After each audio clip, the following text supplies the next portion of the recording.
الحمد لله وحده والصلاة والسلام على من لا نبي بعده أما بعد فأعوذ بالله من الشيطان الرجيم بسم الله الرحمن الرحيم وعلم آدم الأسماء كلها ثم عرضهم على الملائكة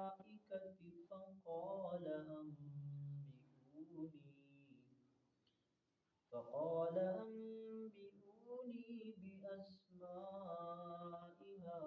هؤلاء إن كنتم صادقين قالوا سبحانك لا علم لنا إلا ما علمتنا إنك أنت العليم الحكيم صدق الله العظيم إن الله وملائكته يصلون على النبي يا أيها الذين آمنوا صلوا عليه وسلموا تسليما اللهم صل على سيدنا ومولانا محمد وعلى آل سيدنا ومولانا محمد وبارك وسلم وعلم آدم الاسماء اور سکھلا دیے آدم علیہ السلام کو اللہ تبارک و تعالی نے الاسماء کلہا نام سب چیزوں کے ثم عرضهم پھر سامنے کیا ان سب چیزوں کو علی الملائکتی سب چیزوں کو فرشتوں کے فقال پس فرمایا انبئونی بتاؤ مجھ کو باسماء ہؤلاء نام ان چیزوں کے ان کنتم صادقین اگر تم سچے ہو قالوا تو وہ بولے سبحانک پاک ہے تو لا علم لنا ہمیں علم نہیں الا ما علمتنا مگر وہ جو آپ نے ہمیں سکھلایا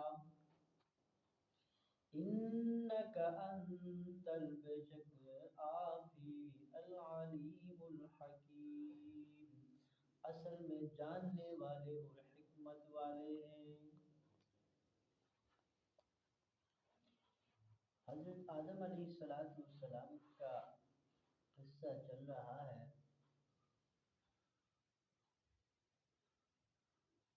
کل کے سبق کے اندر ہم نے پڑھا تھا کہ اللہ تبارک و تعالی نے جب فرشتوں سے کہا کہ میں دنیا کے اندر اپنا ایک نائب اپنا ایک خلیفہ بھیجنے لگا ہوں، تو انہوں نے فرشتوں نے اس بات پر ایک اعتراض اٹھایا تھا۔ اعتراض بھی یہ نہیں، عاجزانہ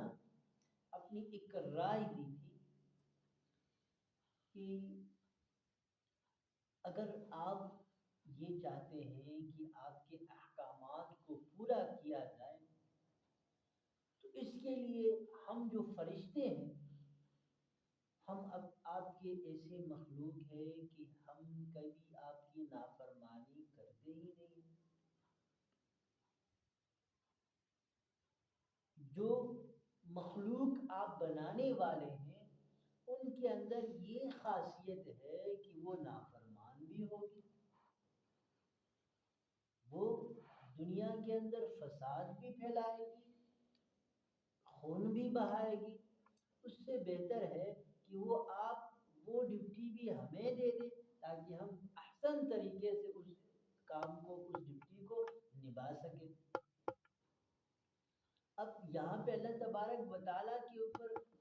نعوذ باللہ کوئی اعتراض نہیں تھا، بلکہ اپنی ایک رائے عاجزانہ طور پر اپنی ایک رائے پیش کی تھی کہ اگر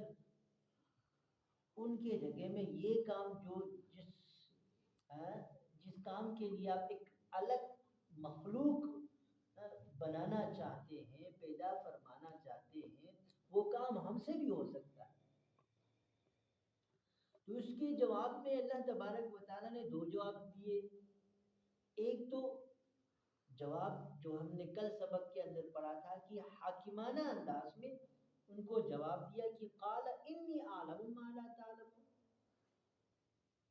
کہ میں وہ چیز جانتا ہوں، وہ بات جانتا ہوں تم نہیں جانتے ہو۔ اصل مخلوق بنانا اپنے احکامات کو پورا کرنا ہے۔ اب یہ ہے کہ وہ جو میں مخلوق بناؤں گا اس کے اندر نافرمانی والی بھی صفت ہے، فرمان برداری والی صفت بھی ہے۔ اب یہاں ایک سوال اور بھی اٹھتا ہے، اگر صرف ایسے لوگوں کو پیدا کرنا تھا جو حد سے تجاوز کرنے والے ہیں، تو ایسی مخلوق اس وقت ایک اور بھی تھی جن کو شیاطین اور جنات بھی کہا جاتا ہے، ان کے ذمہ لگایا جاتا۔ تو جنات کے اندر خاصیت تھی، شیاطین کے اندر وہ کیا کرتے تھے، حد سے تجاوز کرتے تھے، ان کے اندر فرمان برداری والی نہیں تھی صفت۔ اب فرشتے ٹوٹل فرمان بردار، ان کے اندر معصیت نہیں، ان کے اندر نافرمانی نہیں۔ اب اللہ تبارک و تعالی حکیم ہے، اللہ تبارک و تعالیٰ ایک ایسا مخلوق پیدا کرنا چاہتے تھے جس کے اندر فرمان برداری والی خاصیت بھی ہو، نافرمانی والی خاصیت بھی ہو،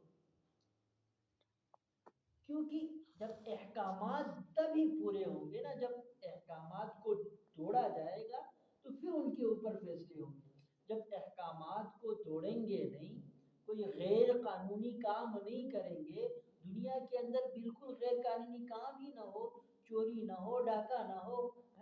گناہ نہ ہو، تو پولیس کے محکمے کا کیا کام؟ پھر فوج کا، پھر عدلیہ کا، پھر انصاف کا کام ہی کیا ہے؟ جب دنیا میں کوئی ایسے کام ہو نہیں رہا ہے، جو اسی نافرمانی ہو ہی نہیں رہی ہے، تو پھر اتنا سارا سسٹم بنانے کا مقصد ہی کیا ہے؟ مقصد تب ہوتا ہے جب نافرمانی ہوتی ہے، جب غیر قانونی کام ہوتا ہے تو اس کے لیے قانون بنتے ہیں۔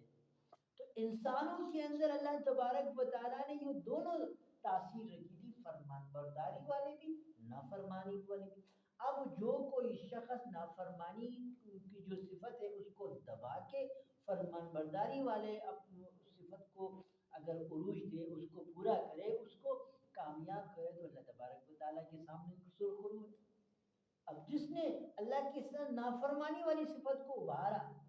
سرکشی کی، گناہوں میں لگا، اب اس کے اوپر اللہ کا احکام نافذ ہوں گے، جاری ہوں گے، دیکھیں گے نا، ان کو سزا بھی ملے گی۔ تو ان دونوں کی وجہ سے اللہ تبارک و تعالیٰ نے ایک الگ ایکسٹرا مخلوق بنا جن کو انسان کہا جاتا ہے۔ تو اس کا جواب اللہ تبارک و تعالیٰ نے ایک تو حاکمانہ انداز سے دے دیا کہ جو کچھ میں جانتا ہوں وہ تم نہیں جانتے ہو، ٹھیک ہے کہ مجھے علم ہے اس بارے میں۔ اب دوسرا جواب آج کے سبق کے اندر دے رہے، حکیمانہ انداز سے دے رہے، حکمت سے جواب دے رہے ہیں کہ وَعَلَّمَ آدَمَ الْأَسْمَاءَ، اور ہم نے آدم علیہ السلام کو سکھلایا نام کلہا، سب چیزوں کے۔ اب جب انسان کو آدم علیہ السلام کو دنیا میں بھیج رہے، انسانوں کو دنیا میں بھیجیں گے، اب دنیا کی تمام چیزیں ہیں، ان کے ہر چیز اور اس کے خواص کا علم انسان یہاں پہ دنیا میں جائے گا تو جو بھی کام کرے گا، اب جو بھی چیز اس کے سامنے آئے گی، ایک تو اس کو جاننا اور اس کی خاصیت کو جاننا ہے۔ اب فرشتوں کو کیا پتا ہے کہ انسان کو بھوک بھی لگتی ہے؟ فرشتوں کو پتا ہے وہ کھاتے پیتے ہیں؟ نہیں ہے؟ اب بھوک کا پتہ انسان کو ہے کہ اس کو بھوک لگتی ہے۔ ایک چیز کے اندر زہر ہے، زہر کی کیا خاصیت ہے اس کا علم انسان کو تو ہے، فرشتے کو ہے کوئی نہیں، فرشتے سے کو اس سے واسطہ ہی نہیں پڑا نا۔ تو اب اللہ تبارک و تعالیٰ نے سب سے پہلے کیا کر دیا، ان کے سامنے اللہ آدم علیہ السلام کی بڑائی بیان کر رہے تھے، اللہ بڑائی کو پیش کر رہے تھے کہ جو کچھ میں جانتا ہوں، آدم علیہ السلام کے اندر جو صفات ہے جس کی وجہ سے میں نے اس کو اپنا خلیفہ بنایا ہے، وہ کیا ہے؟ علم ہے۔ یہ علم تمہارے پاس نہیں۔ اب اللہ تبارک و تعالیٰ نے آدم علیہ السلام کو دنیا کی تمام چیزیں اور ان کے خواص کا علم ان کو سکھلا دیا۔ ثم عرضهم على الملائکہ، پھر اللہ تبارک و تعالیٰ نے ان چیزوں کو فرشتوں کے سامنے کر دیا، سامنے پیش کر دیا، کر کے اللہ تبارک و تعالیٰ نے فرشتوں سے کہا کہ فقالا، بس فرمایا اللہ رب العزت نے کہ انبئونی باسمائی، اے فرشتوں، اے میرے بندو، تم ایسے کرو، ان کے نام ذرا مجھے بتاؤ، ان کی کیا خواص ہے، ان کی کیا صفات ہے، ذرا مجھے بتاؤ۔ ہؤلائی ان کنتم صادقین، اگر تم اپنے بات پہ سچے ہو۔ تو اب ان کے نام فرشتوں کو آتے نہیں تھے، تو فرمایا قالوا سبحانک، بولے وہ فرشتے اے ربا، پاک ہے تیری